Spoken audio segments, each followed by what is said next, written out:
स्त्री शक्तीचा सन्मान. प्रसूती वेदना म्हणजे आईच्या शक्तीचं, सहनशीलतेचं आणि प्रेमाचं सर्वोच्च प्रतीक.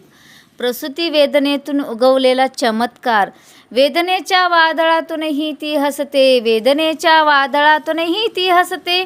अश्रूंनी नव्हे प्रेमाने ओथंबते. शरीर तुटते पण मन अधिक घट्ट होतं. शरीर तुटते पण मन अधिक घट्ट होतं.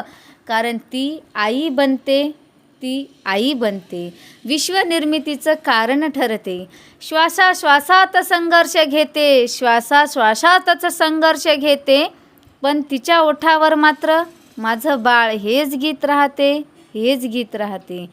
तिच्या हृदयाचा प्रत्येक ठोका सांगतो, तिच्या हृदयाचा प्रत्येक ठोका सांगतो, मी वेदना नाही, मी सृजन आहे, मी सृजन आहे.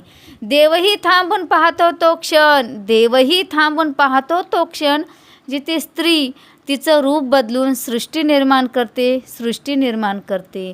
तीच शक्ती, तीच साक्षात माया, तीच शक्ती, तीच साक्षात माया. प्रसूतीच्या वेदनेतून उमलते तिच्या देवी सावल्या, तिच्या देवी सावल्या. मैत्रिणींनो, व्हिडिओ आवडला असेल तर लाईक, शेअर आणि सबस्क्राईब करायला विसरू नका. भेटूयात अशाच नवीन व्हिडिओमध्ये. तोपर्यंत श्री स्वामी समर्थ.